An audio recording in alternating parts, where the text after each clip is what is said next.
마지막 당부 세 번째 시간인데요. 그리스도인들. 다시 말하면 예수 그리스도를 구주로 영접했다라고 말한 그 사람들에게 바울이 어떤 당부를 남기고 데살로니가 전서를 마무리하는지 우리가 좀 살펴보려고 하고 있습니다.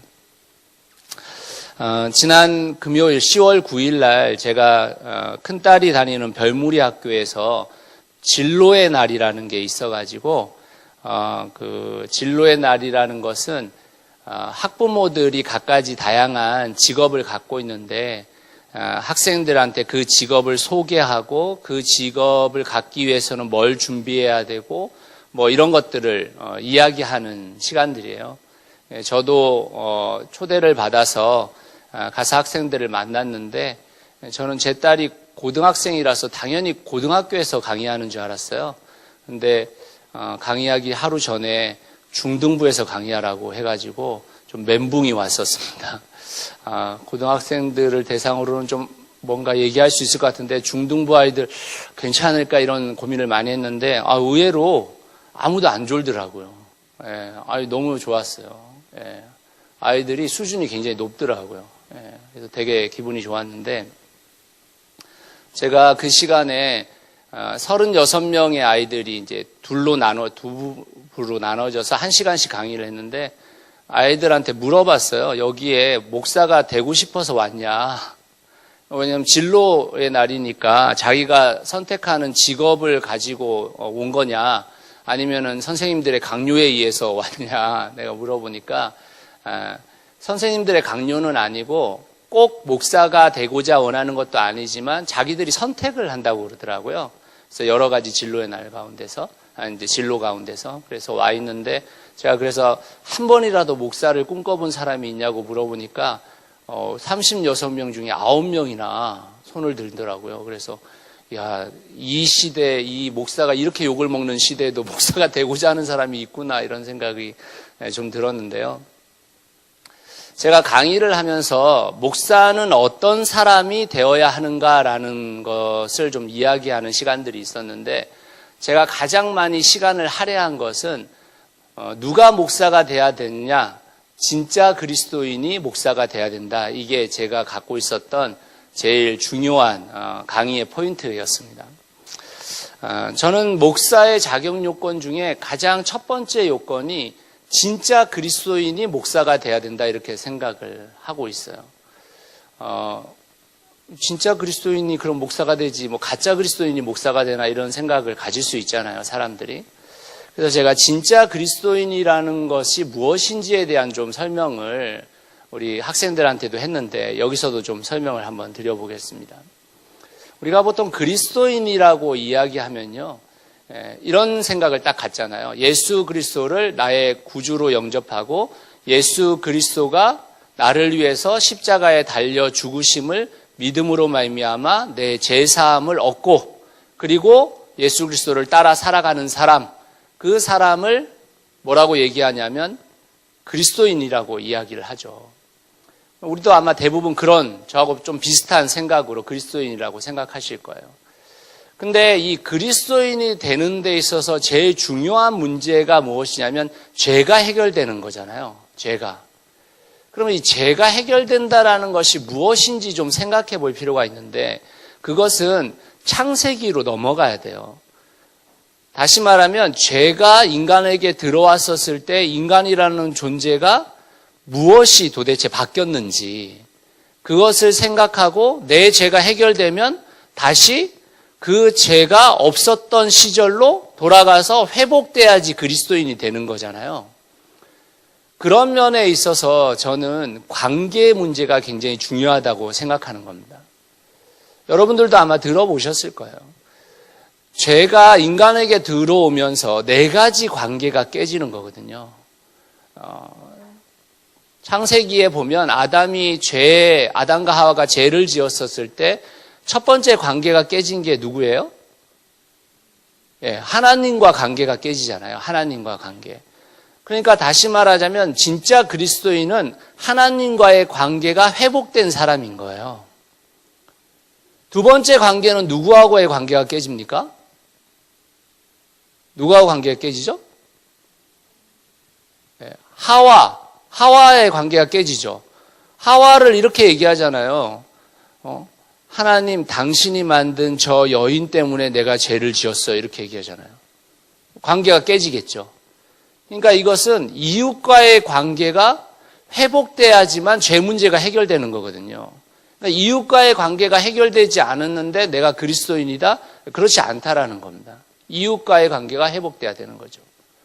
또 세 번째로 누구와의 관계가 깨졌습니까?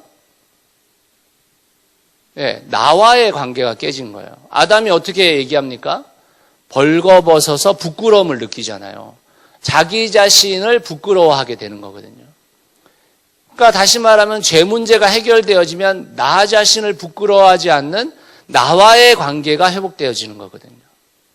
근데 마지막으로 누구와의 관계가 깨집니까? 자연 세계와의 관계가 깨지잖아요. 세상과의 관계가 깨지는 거거든요. 그러니까 진짜 그리스도인은 무엇이냐면 하나님과 나와 이웃과 세상과의 관계가 회복되어진 사람이 진짜 그리스도인인 거예요. 그것을 위해서 살아가는 사람이 진짜 그리스도인인 것입니다. 나는 하나님만 중요해요. 그래서 나는 하나님과의 관계만 회복되면 돼요. 이게 그리스도인이 아니고요. 진짜 그리스도인은 나와의 관계도 회복되어지고 이웃과의 관계도 회복되어지고 세상과의 관계도 회복되어지는 것입니다. 그 네 가지 관계가 회복되어진 사람이 진짜 그리스도인인 거예요. 그 진짜 그리스도인이 목사가 돼야 된다는 겁니다. 물론 모든 그리스도인들은 다 이 네 관계가 회복돼야 되는 것이죠. 기본이라는 겁니다. 그러면 이 네 관계가 어떻게 회복될 수 있는가? 구체적으로 막 설명할 수 있는데 그건 여러분 제가 다음에 한번 더 이야기를 하고요. 결론은 무엇이냐면 말씀이 이 관계를 회복시키는 거예요. 말씀이. 하나님의 말씀이 이 네 관계를 회복시키는 관건인 것입니다. 그러니까 하나님의 말씀이 내 안에 들어오지 않으면 사실은 이 네 관계가 회복될 수가 없어요. 하나님의 말씀이 제대로 우리 가운데 인식이 되면 이 네 관계가 얼마나 중요한지, 나에게 얼마나 중요한지를 알게 되어지는데 하나님의 말씀이 제대로 인식이 안 되면 어느 한쪽에 치우치게 되는 거예요. 나의 욕망 쪽으로만 갈 수도 있어요. 하나님과의 관계 속으로 가가지고 이 세상과 단절하고 살 수도 있어요. 이웃과의 관계만 중요하다고 여겨가지고 이웃하고 놀고 먹고 탱자탱자 기쁘고 행복할 수만도 있어요. 세상과의 관계를 중요하게 여겨가지고 세상에서 정의를 위해서 싸우는 역할만 할 수도 있어요. 그러니까 이게 하나님의 말씀이 우리를 균형 잡히게 만들어주지 않으면, 하나님의 말씀을 제대로 알지 못하면 사실은 이 네 관계가 균형 잡히게 회복되기가 어렵다라는 겁니다. 어느 한쪽에만 치우치게 되어져 있습니다. 저는 우리가 그리스도인이 된다라는 것이 항상 지적 동의가 아니라고 말씀을 드렸어요. 무언가를 열심히 노력한다고 되는 것도 아니거든요. 그러니까 믿음이라는 것은 대상을 바꾸는 것입니다. 신뢰의 대상을 나 자신으로부터 하나님으로 옮겨가는 것인데 그 옮겨지게 만드는 과정이 뭐냐? 말씀이에요. 말씀. 말씀이 결국 우리 자신이 아닌 하나님을 신뢰하게 만들게 되어 있습니다. 바울은 데살로니가 교회 그리스도인들에게 마지막 권면을 하는데 그게 다름 아닌 말씀에 관해서요. 우리가 말씀에 대한 권면을 받아들이지 못한다면 우리의 믿음은 대상을 바꾸지 못할 거예요. 하나님을 믿는 것 같지만 자기를 믿고 있고, 예수님을 따르는 것 같지만 세상을 따르고 있고, 성령님의 인도함을 구하지만 결국 자기의 욕심을 구하게 되어져 있는 것입니다. 사랑하는 성도 여러분, 여전히 저도 여러분들에게 또다시 권면하게 되는데 말씀의 자리를 뜨겁게 사모해야 진짜 그리스도인이 될 수 있어요. 말씀을 모르면 그리스도인이 못 됩니다. 말씀의 자리를 뜨겁게 사모한다라는 것은 두 가지 측면에서 오늘 바울은 설명하고 있는데 그 말씀에 대한 두 가지 측면이 무엇인지, 진짜 그리스도인이 되기 위해서 그 두 가지 측면에서의 말씀을 우리가 어떻게 다뤄야 되는지 좀 오늘 설명드리도록 하겠습니다. 첫 번째, 우리는 말씀에 순종해야 하는 존재라는 거예요. 바울의 권면은 뭐냐면 데살로니가에서 그리스도인이라고 자처하는 여러분들이요, 말씀에 순종하십시오라고 이야기하고 있는 거거든요. 그 표현을 조금 다르게 설명해요. 데살로니가전서 5장 19절 말씀 한번 같이 읽어보죠. 시작. 성령을 소멸하지 마십시오. 바울은 성령을 소멸하지 말라고 말해요. 성령의 소멸이 무엇일까? 반대로 생각하면 됩니다. 여러분, 성령의 소멸의 반대말은 뭘까요? 우리가 자주 사용하는 언어죠. 성령 충만이겠죠. 그렇죠. 성령 소멸의 반대말은 성령 충만이겠죠. 제가 성령 충만에 대해서 자주 설교했습니다. 성령 충만은 무슨 충만이다? 말씀 충만인 거예요. 성령 충만은 말씀 충만인 것입니다. 그 충만해야 할 말씀이 계속 말씀을 받지 않으면 어떻게 되겠어요? 메마르게 되겠죠. 그러면 소멸되게 되겠죠. 성령 충만, 말씀 충만이 지속되면 그 말씀이 밖으로 흘러가는 거예요. 왜 우리의 삶이 하나님의 말씀대로 사라지지 않는가? 그 말씀이 내 안에 충만하지 않은 거예요. 그러니까 그게 흘러 넘쳐야 세상으로 흘러가고 내가 살게 되어지는데, 내가 그 말씀의 충만함을 누리지 못하게 되니까 살아내지를 못하게 되는 거죠. 그 말씀이 밖으로 드러나는 것이 말씀 충만이거든요. 성령 충만이고 말씀에 순종할 수 있게 되는 것이거든요.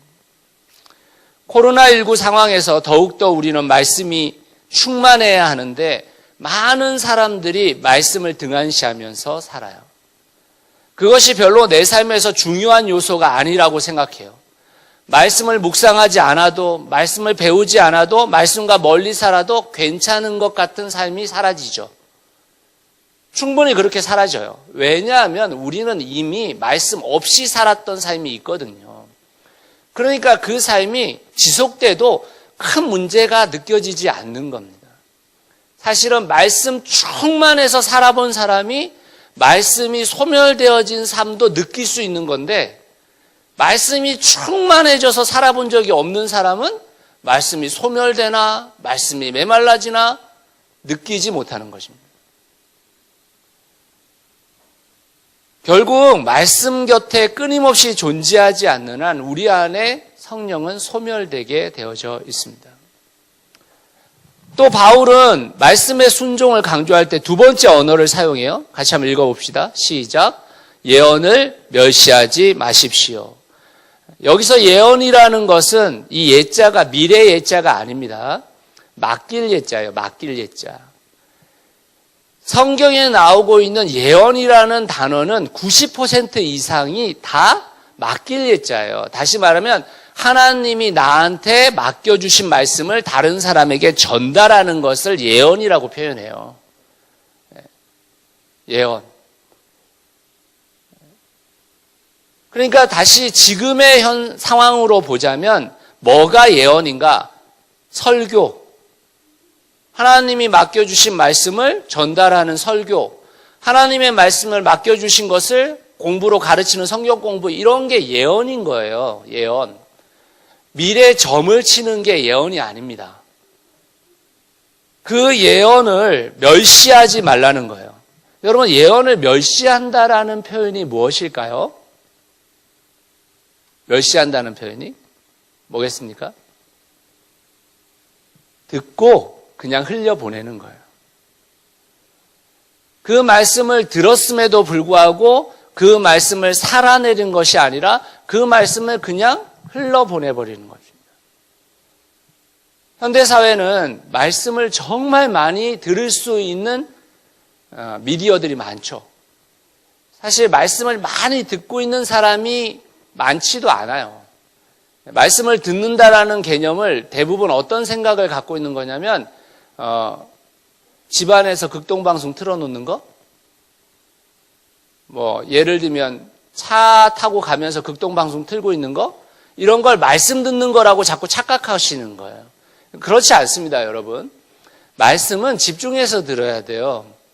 그냥 귓등으로 흘려보내지고 중간에 듣다가 끊겨지고 내가 딴짓하면서는 그거 내가 집중하지 않고 이런 걸 여러분 말씀의 시간이라고 생각하시면 안 돼요. 그렇지 않습니다. 말씀을 제대로 듣고 그 말씀을 살아내지 못하는 게 예언을 멸시하는 거예요. 예언을 멸시하는 거.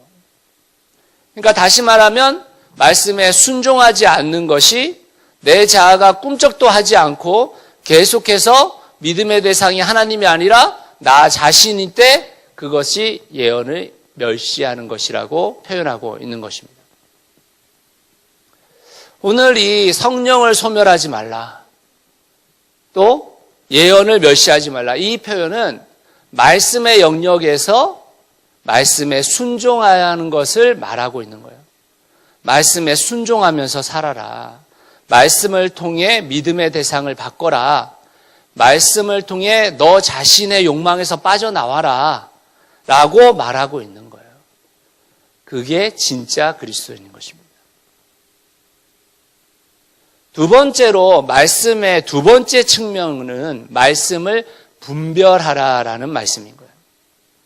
이 시대는 말씀을 분별하는 게 정말 중요하죠. 분별 없는 열심이 마치 대단한 믿음인 양, 그 믿음을 소유하고 있는 양 생각하고 득세하고 있는 게 이 시대입니다. 바울은 말씀을 분별하는 것을 또 다른 언어로 표현하는데 21절 같이 한번 읽어보겠습니다. 시작. 모든 것을 분간하고 좋은 것을 굳게 잡으십시오. 선포되어지고 가르쳐지는 모든 말씀을 분간하라는 거예요. 분별하라는 거예요. 그리고 좋은 것을 굳게 잡으라는 것입니다. 여기서 말하는 좋은 것은 내가 보기에 좋은 게 아니에요. 아, 나 저 말씀 내 마음에 드는데 나 저거 붙잡아야 되겠다. 이런 게 아닙니다. 옳은 것을 선택하라는 거예요. 옳은 말씀을 선택하라는 것입니다. 사람들이 이렇게 얘기해요. 아, 이곳에서는 이렇게 얘기하고 저곳에서는 저렇게 이야기하는데 무엇을 믿어야 됩니까?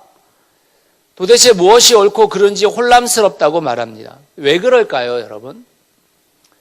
왜 저곳에서 말하는 것도 옳은 것 같고 이곳에서 말하는 것도 옳은 것 같을까요? 왜 그렇겠습니까? 내 안에 말씀이 충만하지 않은 거예요. 내 안에 말씀이 충만하게 부어지면 그 말씀이 분간되어지는데 말씀이 충만하지 않으니까 분간이 안 되는 겁니다. 분간이. 다시 말하면 어린아이하고 똑같은 거예요. 어린아이하고.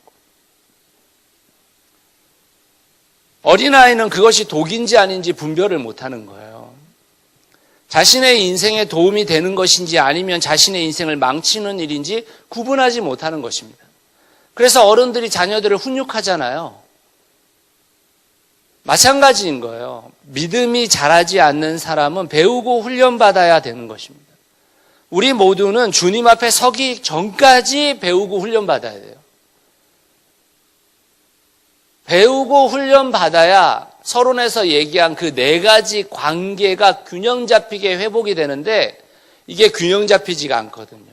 한쪽으로만 치우치게 되거든요.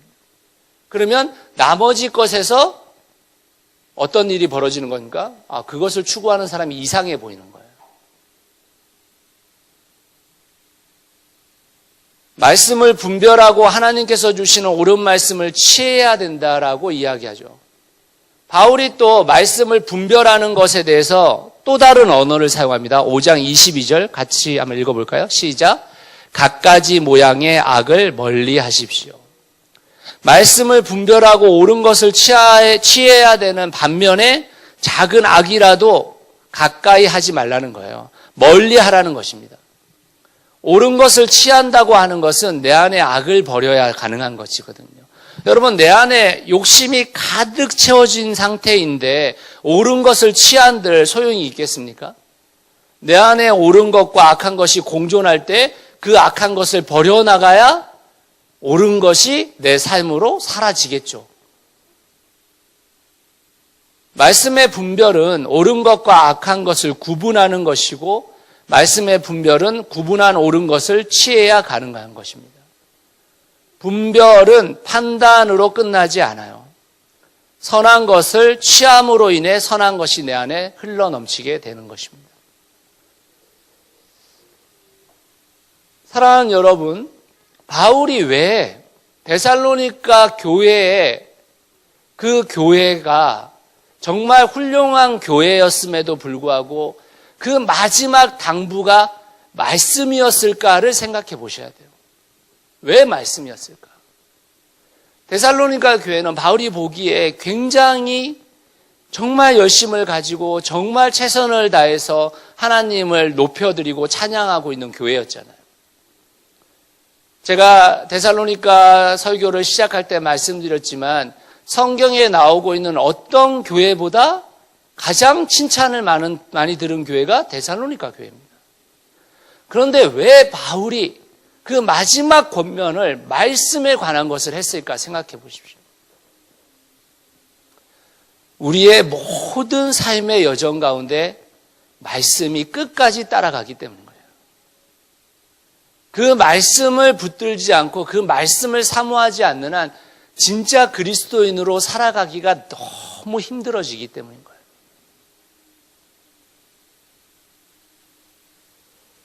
저는 이 마지막 바울의 당부가 정말 여러분들의 마음에 깊이 새겨지기를 바라요. 이 시대는 말씀을 끊임없이 배우고 말씀을 통해 나 자신을 끊임없이 훈련해야 되는 세상이에요. 신앙은 신비적 체험으로 인해 시작될 수 있어요. 신앙은 누군가의 권면 또는 어떤 사건을 통해 시작될 수 있습니다. 그리고 그 신앙은 부모로부터 시작될 수도 있어요. 그런데 신앙의 자람은 그렇지 않아요. 신앙이 자라려면 말씀이 필요해요. 끊임없이 나를 말씀에 노출시켜야 돼요. 그 말씀으로 나를 비춰보고 그 말씀에 순종하면서 내 삶의 좋은 것과 악한 것을 말씀 안에서 분별해야 신앙은 자라는 것입니다. 왜 나의 믿음은 후퇴하고 있는지, 왜 나의 신앙은 제자리 걸음인지, 왜 나의 삶은 진짜 그리스도인으로서 네 가지 관계가 회복되지 않는 것인지 답은 의외로 간단해요. 말씀을 분별할 수 있는 훈련 부족이요, 말씀이 충만하지 않음으로 인한 넘침이 고갈되어 있기 때문인 것입니다. 저는 새누리상교의 모든 성도들이 말씀을 분별하고 말씀에 순종하는 진짜 그리스도인이 되기를 간절히 축원합니다. 아멘이신가요? 말씀의 결론을 좀 내리겠습니다. 세상의 모든 배움은 아픔이 깃들어져 있어요. 왜냐하면 무엇을 배우게 되면 기존의 것을 버리고 새로운 것을 받아들여야 하기 때문인 거죠. 익숙한 것과의 이별이라는 아픔이 있는 겁니다. 익숙해 있던 것을 버리는 아픔을 받아들여야 새로운 것을 받아들일 수 있기 때문인 거예요. 말씀을 배운다라는 것은 큰 아픔을 수반합니다. 여러분, 다른 배움은 내 삶의 한 영역에서 익숙한 것만 버리면 돼요. 그렇잖아요, 여러분. 요즘 우리가 음식 만들 때 이제는 음식 만드는 법을 우리 머릿속에 기억하지 않잖아요. 그렇죠?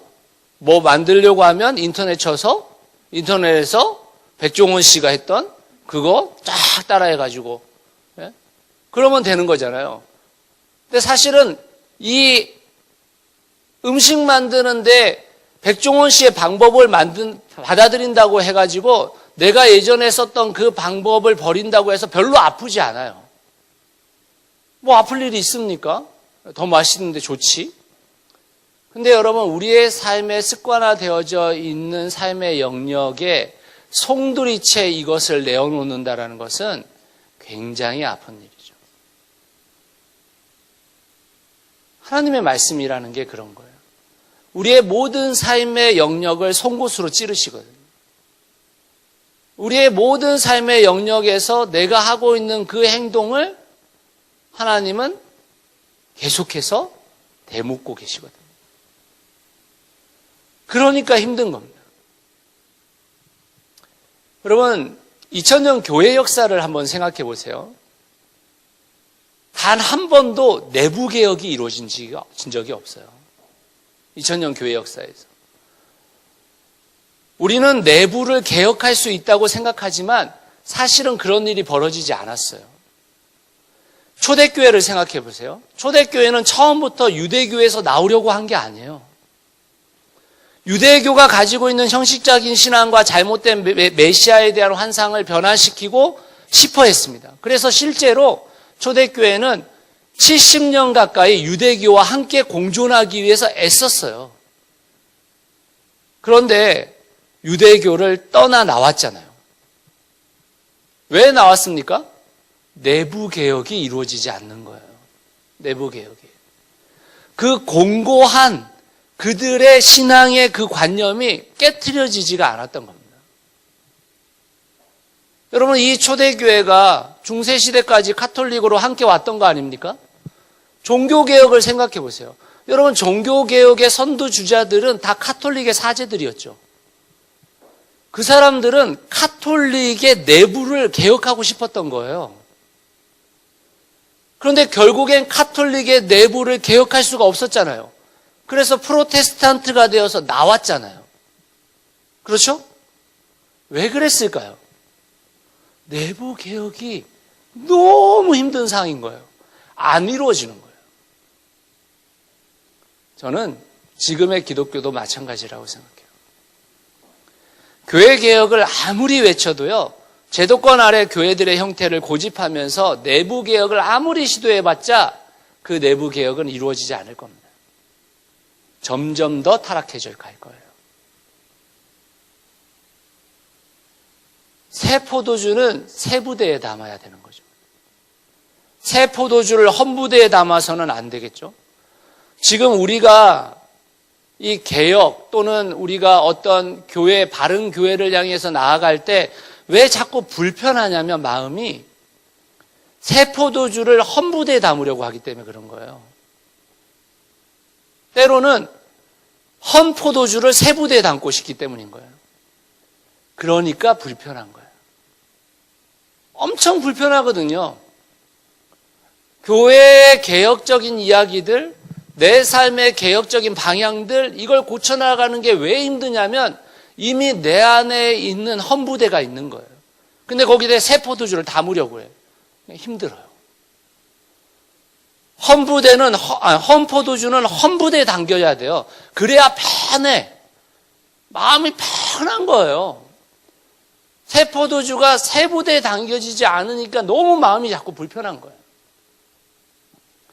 개인의 신앙도 똑같습니다. 여러분 안에서 내부 개혁이 이루어질 것이라고 기대하시면 안 돼요. 나 자신에서 뛰쳐나와야 됩니다. 나의 것을 남겨두면 진짜 그리스도인 되는 게 너무 힘들어요. 내 안의 욕망을 내 안의 욕망에 늘 지는 삶을 살게 돼 있습니다. 거기 안에서 타협하면서 살게 돼 있어요. 뛰쳐나오지 않는 한. 내 삶은 서서히 변할 것이다. 내 삶은 서서히 주님처럼 닮아갈 것이다. 사실은 굉장히 큰 착각입니다. 왜냐하면 이미 내 삶은 세상의 발을 너무 많이 담궈놨거든요. 거기에서 뛰쳐나오기가 정말 어려운 거죠. 근데 여러분, 진짜 그리스도의 삶은 뛰쳐나옴에서 시작되는 거예요. 말씀이 도와줄 겁니다. 말씀이 동기부여가 될 거예요.